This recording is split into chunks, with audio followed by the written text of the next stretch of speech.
Thus, Japan rid herself of the old samurai, but their fanatical spirit was passed on to the new peasant soldier, Bushido code and all. The warlords now flung open their doors to the West. Posts and telegraphs were introduced, railroads, the European calendar, photography, European dress. A frenzy of modernization seized upon the land. With a politeness such as the world has seldom seen, the Japanese invited other nations to help them build up their military power. And always with the thought, treat with the foreigner, learn his weapons, and then use them to destroy him. The old Bushido double cross. The English, having the best navy in the world, were invited to build up and train the Japanese navy. The French, supposed to have the best army in the world, were invited to train the Japanese army. But when they saw the French defeated by the Germans in the Franco-Prussian War, the Japanese switched to German advisors for their army.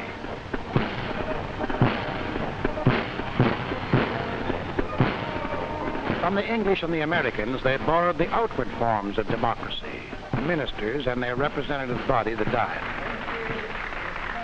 But this was all a cruel joke, for the Army and Navy cabinet ministers, still actually descendants of the old feudal barons, are above and beyond any law-making body.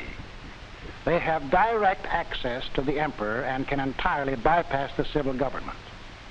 In fact, whatever Japan took from the West or the Chinese, the warlords never took the moral or ethical principles that went with them. All modern knowledge that has come to the Japanese people, all culture, all ideas, all thinking has been filtered through to the people from the top down. Any new idea is first tried out by the ruling classes, changed to suit their purpose, then with the emperor's blessing handed down to the people as divine law. In our Western civilization, practically all the ideas, the forces that have changed our thinking have come from the bottom up. Evolution or revolution starts with the people. With the Japs, evolution is handed down to the people. Japan was westernized by decree, not by popular desire. In spite of westernization, everyone in Japan still rules over his inferior and in turn bows down to his superiors just as they did in the Middle Ages. Women have the least standing of all. They must obey the males in all things. Even today, there isn't any moral right or wrong in Japan. Merely, are you or are you not obedient to your superiors? For instance, today, a father still has the power to sell his daughter when she is 11 or 12 to a factory or a mill. She will eat, sleep, and go to school in the factory, but all her earnings will go to her father. Or, if she is a little older, and he needs money, the father can sell her outright to a geisha house or house of prostitution. And modernization has done even less for the standard of living. Individual welfare still doesn't count. Discomfort is supposed to be a divine virtue. And that's why the people of Japan all work as long as they can, and as soon as they can, and as hard as they can. For they, too, consider themselves as soldiers with a divine mission. These women beat the earth in humble rhythm, just as they did 1,000 years ago. These women work day after day, month after month in the rice fields, human machines producing rice and soldiers. Over their heads fly the latest planes to the wars. A diesel train thunders past. But these farmers work and live and eat like they did in the 17th century.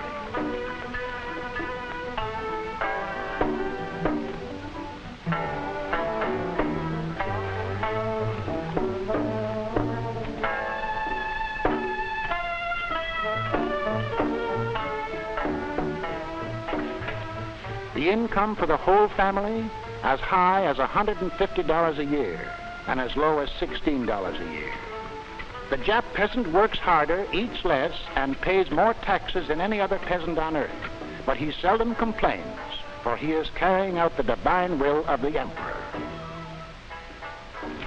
The white-collar Japanese in the daytime uses telephones and adding machines. But when he goes home, he puts on a kimono and lives as his ancestors did in the Middle Ages. Japanese houses have no foundations. There are no walls as we know them. No windows, no paint, no varnish, no curtains, no chairs, and no beds. To sleep, they spread a couple of quilts on the floor with no sheets and lay their heads on hard, round pillows. Their food lacks albumin, fats, and sugar. The standard of living is the same as it was hundreds of years ago, one of the lowest on earth. For Japan became industrialized not to raise the standard of living, but to prepare for conquest. This man in the factory doesn't work a 6-day, 48-hour week for good wages. He works a 72-hour week at starvation wages and frequently dies of tuberculosis at the age of 40. Why do Japan's millions accept their fate in dumb, regimented silence? Why don't they rebel, revolt, organize labor unions? Well, first of all, having dedicated their lives to the emperor, belief in Japan's divine mission to conquer runs through the whole people. This makes practically all of them willing prisoners of a vicious, ironclad social structure, a system of regimentation so perfect it made Hitler's mouth water.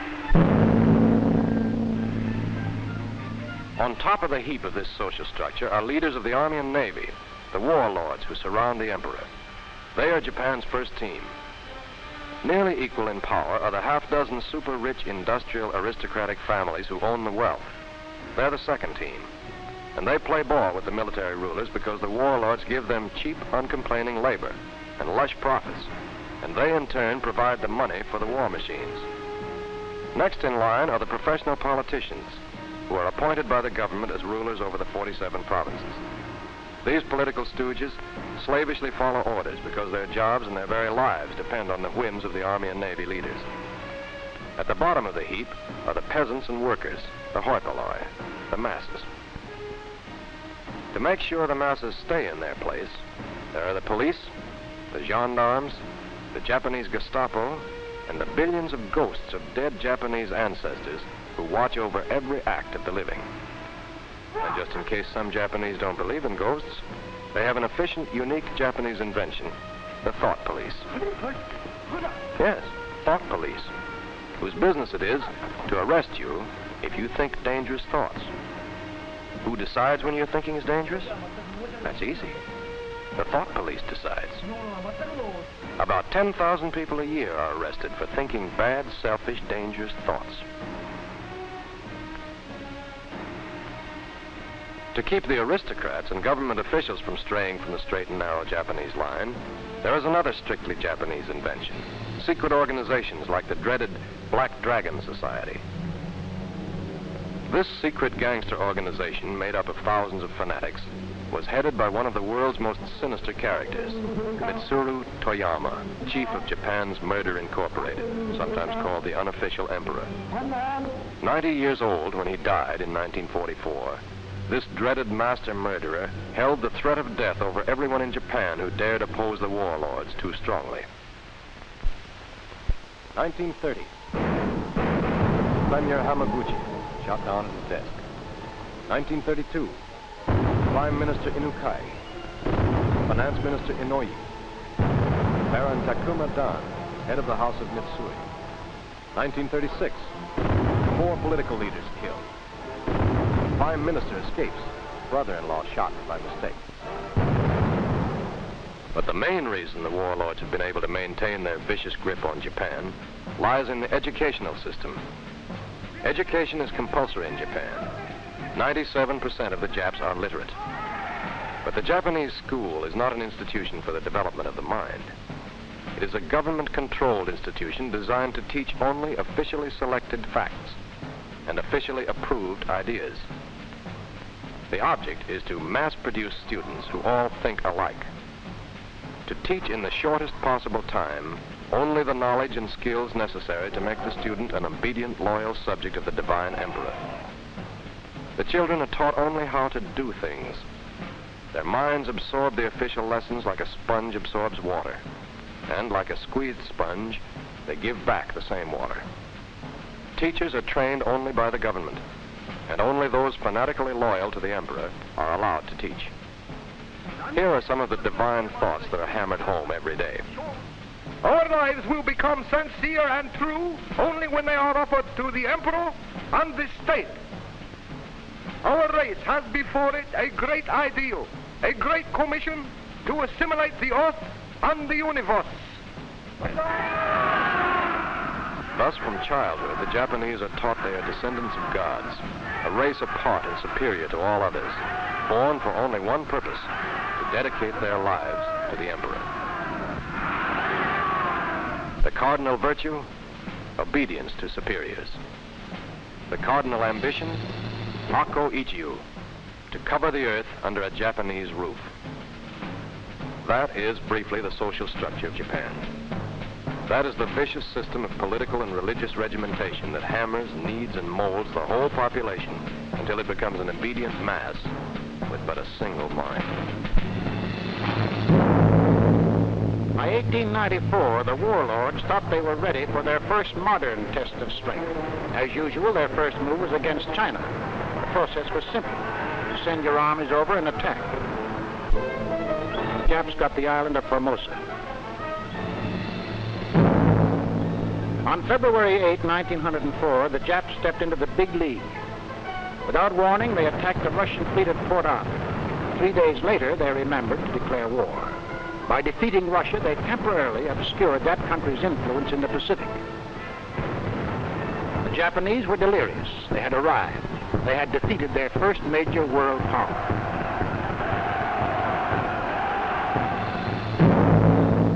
And 6 years later, in 1910, they simply marched in and annexed Korea.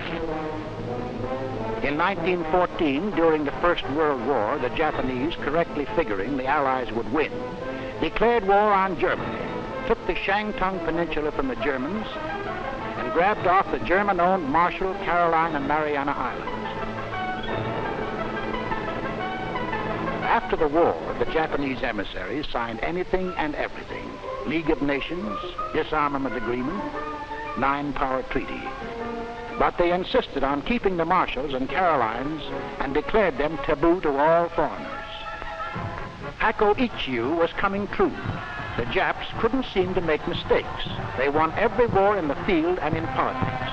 Every time they tangled with the West, they got new territory.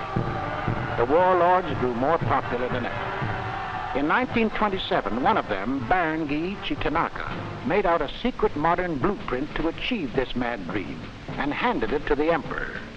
It is called the Tanaka Memorial, Japan's Mein Kampf. It was a simple plan, but carefully thought out. To cover the earth with a Japanese roof, the Japs had first to conquer Asia. To conquer Asia, they needed manpower and raw materials.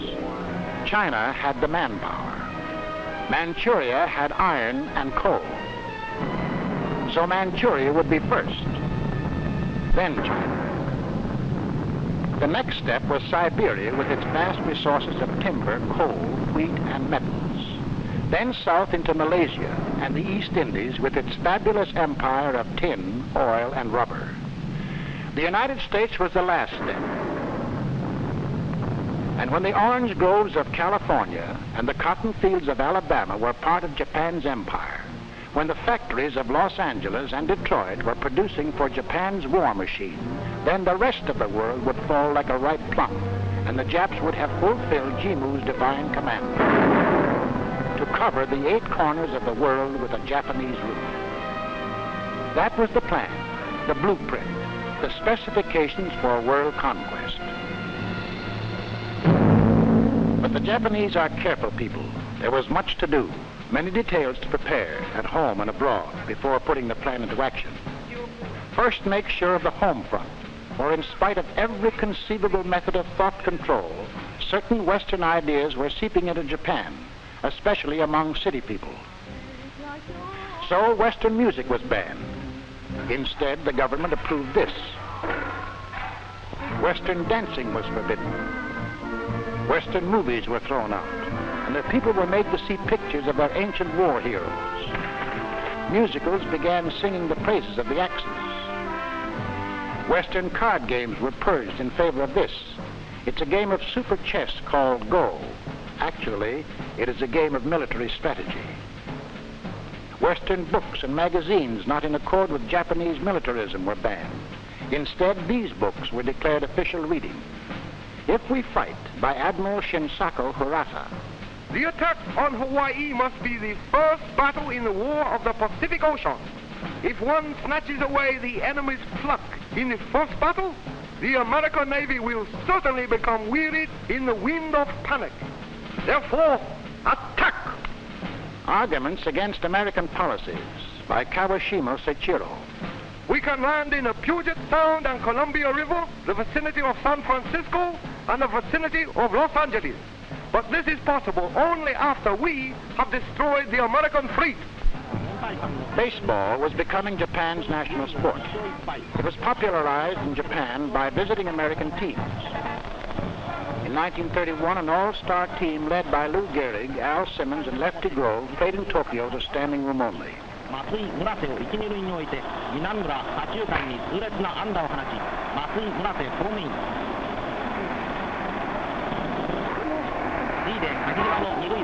The warlords became afraid of baseball. They tried to stop it. And when later on, Babe Ruth was brought over by a Tokyo newspaper publisher, the hatchet men acted. One night, the newspaper publisher was found butchered to death. To try to take the place of baseball, the rulers encouraged the old Shinto-approved sports like sumo, kendo, and judo. Judo, or jiu-jitsu, is the act of giving in, making your opponent lose his balance, then trip him, choke him, hit, chop, poke, or kick his vital spots. The way of gentleness, it is called. Jap diplomats think in terms of judo. For example, make an offer of peace just before you intend to attack. Kendo means the way of the sword. There's no defense in kendo. It's all offense. You either kill or are killed. The Jap army thinks in terms of kendo.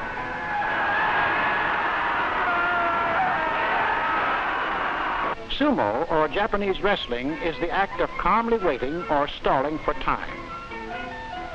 Then a swift charge to overcome your opponent.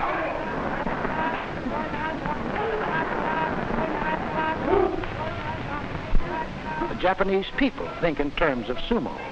Calm, peaceful, serene, like their volcano Mount Fuji, with violent eruptions of brutal passions in between.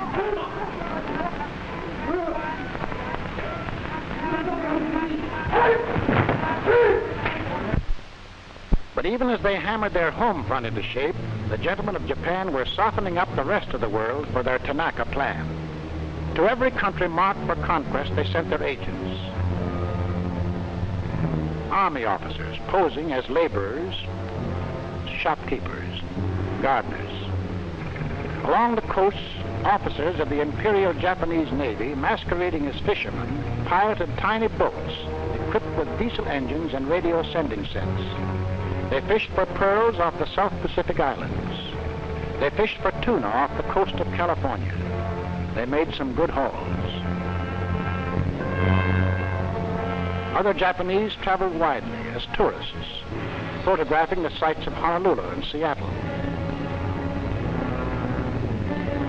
Something to show the folks back home. Still others went to work in barber shops, strange barbers who didn't talk. All this information was collected, studied, filed away in Tokyo, ready for use when the day came for the army to go into action. Wherever Japanese spies went, Japanese propaganda followed, especially in Asia. The message was simple. The white man is exploiting you. Drive him out. Asia for the Asiatics. Japan is your protector. Meanwhile, to finance the war machine, the second team, the industrialists, started their briefcase offensive.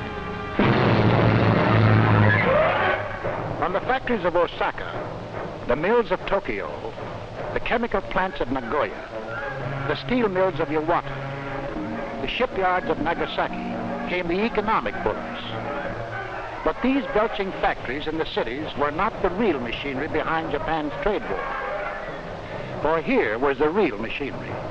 The slums of the cities, where 64% of Japan's products were made in small backroom factories employing 5 people or less. There are hundreds of thousands of these factories in the home where father, mother, and children work in semi-slavery. Taking advantage of these low labor costs, The industrialists of Japan knew they could undersell every other nation on earth, and they did.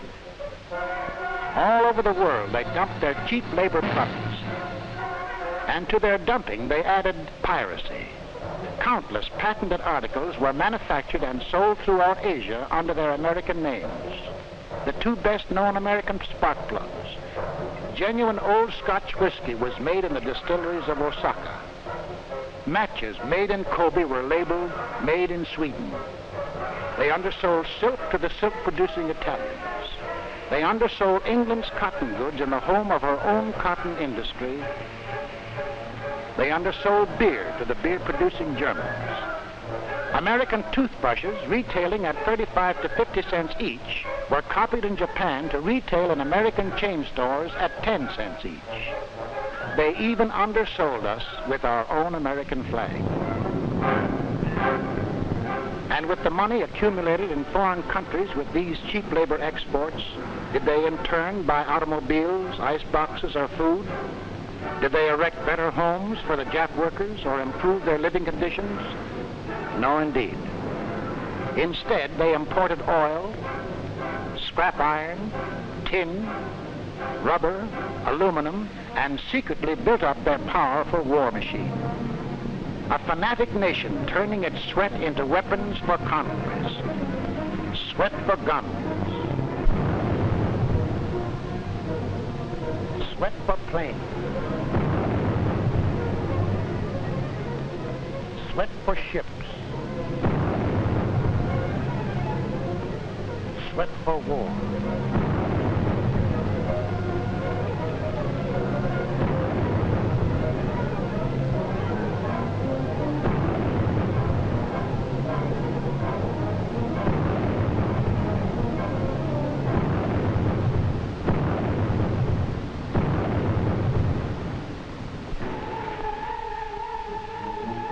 The greatest weapon made in Japan was the first team product, the Japanese soldier. As iron ore is melted in furnaces to remove impurities, so in Japan, humanitarian impurities are burned out of the child. As the steel is shaped by beating and hammering, so is the boy hammered and beaten into the shape of the fanatic samurai.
Final product, the Japanese soldier.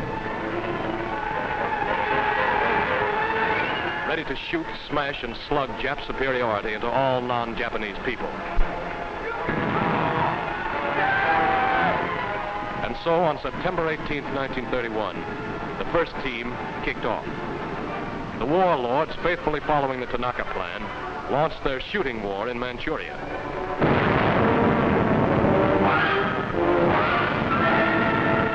Co-prosperity, enlightenment, justice, truth, peace, peace, peace.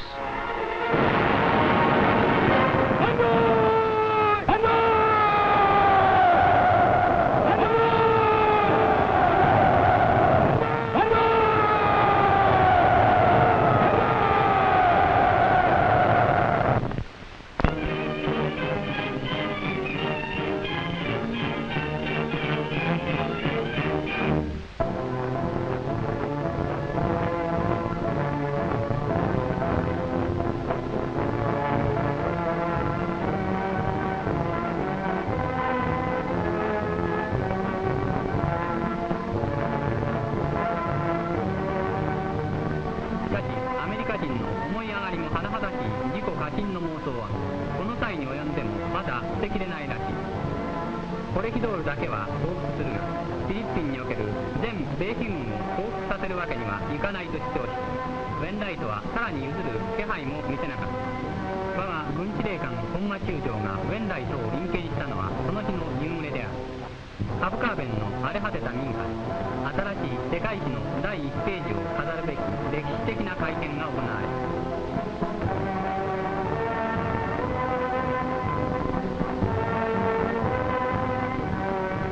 In groups of 100, the sick, battle-weary, starved American and Filipino prisoners were lined up, beaten, and searched, then herded together for what was to be for them the March of Death. This March of Death is a lasting monument to the insane arrogance and brutality of the Japanese soldier. Burning with malaria, racked with diarrhea and dysentery, the men, barely able to stand, were marched for some 7 days without food or water. Their helmets were purposely knocked off to expose them to the blistering sun. For hours at a time, they were given the torturing sun treatment. At night, they were packed into enclosures so tight, the men lay in their own human defecation. In the daytime, they marched in the sun. Thousands dropped out and were bayoneted and shot. Those that made it to the prison camps were subjected to unspeakable humiliation and torture. 3 years later, when rescued by MacArthur, this is how they looked.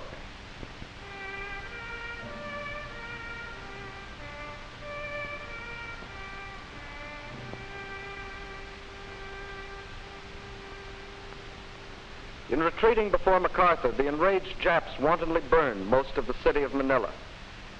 Before our men could kill them all, the sons of heaven had bound and slaughtered thousands of helpless Filipino civilians in the inner city.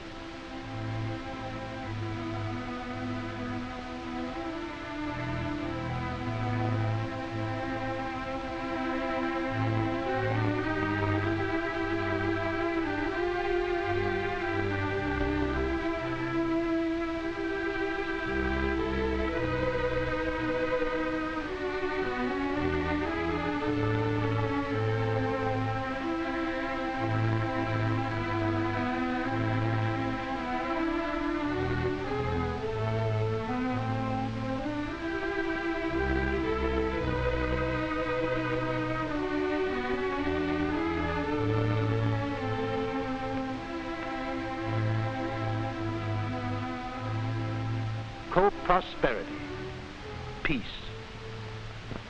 enlightenment.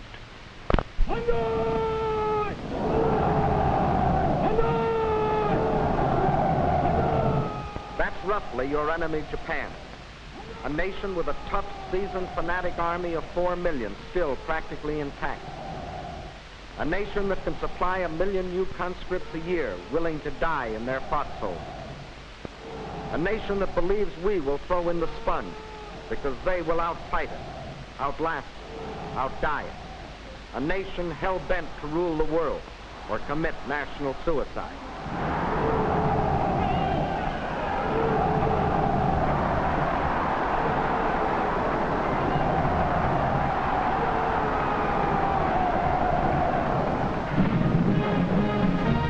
Defeating this nation is as necessary as shooting down a mad dog in your neighborhood.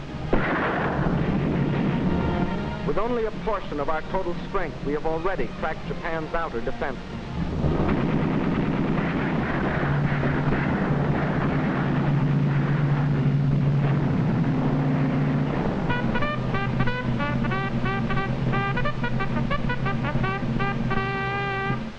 General MacArthur has brilliantly retaken the Philippines and cut their supply lines to the Indies. The trifibious power attack to retake Corregidor was the payoff that thrilled the hearts of Corregidor's gaunt American and Filipino defenders of 1942.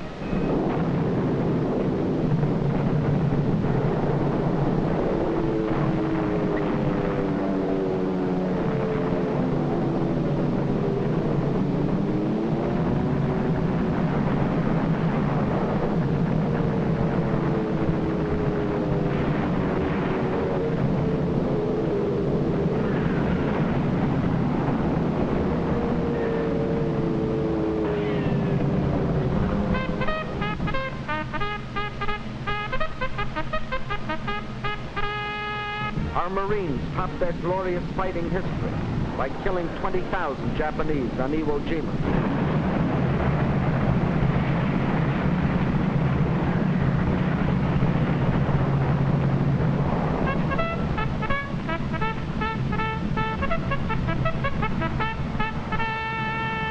On Okinawa, we trapped and destroyed over 100,000 of their best troops.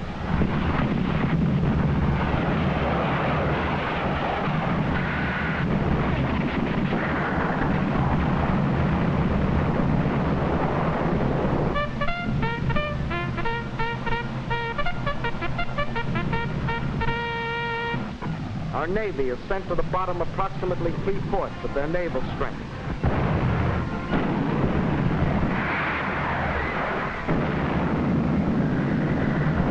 Our submarines and air forces have sunk millions of tons of their shipping.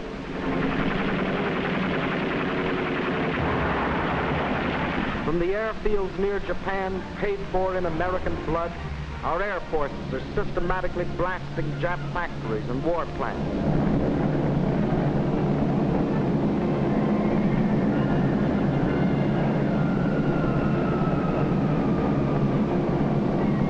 Now that the nasty gangsters have been blown apart, now we can concentrate the full fury of our total power on Japan. The power of a navy bigger than all other navies combined.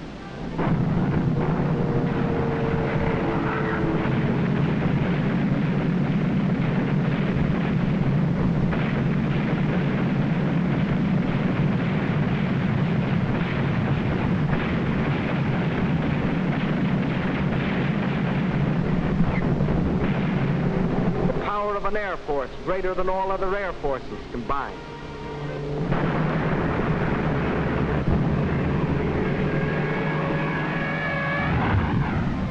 The power of the best equipped and hardest hitting army the world has ever seen.